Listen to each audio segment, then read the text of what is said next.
है तो किसी को नुकसान है, इससे ज़्यादा नुकसान वाले ही होते हैं, फ़ायदे वाले कम होते हैं। लेकिन किन कंपनी और किन सेक्टर्स पर पड़ता है असर, मृत्युंजय हमारे साथ तैयार है बताने के लिए सारी डिटेल्स। मृत्युंजय बताएं।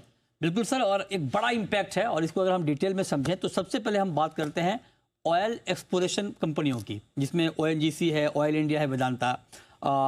इनके लिए ये पॉजिटिव है। पॉजिटिव क्यों है? क्योंकि ये कंपनियां कच्चे तेल का उत्पादन करती हैं, प्रोडक्शन करती हैं। तो जाहिर तौर पे अगर कच्चे तेल के दाम बढ़ते हैं तो अगर ये उत्पादन करेंगी तो इनको फायदा होगा, इनके लिए फायदे वाली बात है। जितना ये उत्पादन करेंगी तो जो इनकी कॉस्टिंग है, कॉस्टिंग तो बढ़ नहीं रही है, लेकिन उसके मुकाबले तेल के दाम ज़्यादा हैं, तो इनको ज़्यादा दाम मिलेंगे कच्चे तेल के। तो उस लिहाज से ONGC, ऑयल इंडिया, वेदांता जैसी कंपनियों के लिए ये खबर फायदे वाली खबर है, तेल कीमतों का बढ़ना। लेकिन नेगेटिव किसके लिए है? नेगेटिव है OMCs यानी ऑयल मार्केटिंग कंपनियों के लिए नेगेटिव है, जैसे HPCL, BPCL, IOCL, क्योंकि ये कंपनियां पैदा नहीं करती हैं तेल, ये करती हैं रिफाइनिंग का काम करती हैं, और रिफाइन करके ये बनाती हैं petrol, diesel, LPG, jet fuel, जिसको आप ATF कहते हैं। तो अब चूंकि इनकी लागत बढ़ जाएगी तो उससे इन कंपनियों के मार्जिन पर आपको एक दबाव देखने को मिलेगा, क्योंकि इनकी कॉस्टिंग बढ़ जाएगी।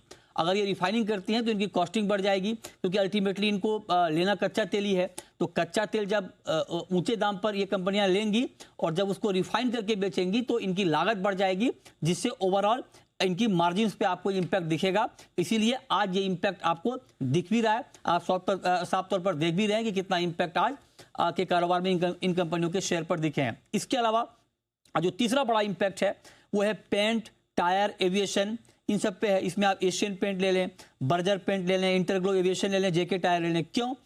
क्योंकि कच्चे तेल की कीमत में जो तेजी आई है, जो दाम बढ़े हैं, 80 के ऊपर गया है ब्रेंट क्रूड, इससे मार्जिन पर इनका भी इंपैक्ट पड़ेगा, क्योंकि रॉ मटेरियल है इन कंपनियों के लिए कच्चा तेल।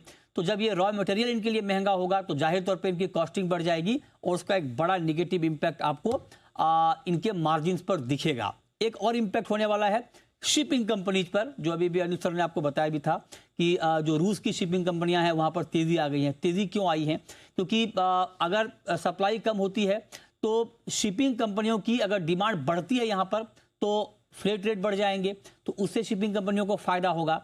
लेकिन शिपिंग कंपनियों के फायदे में एक बड़ी बात ये जुड़ी हुई है, ये फायदा तभी होगा जब शिपिंग चलेगी।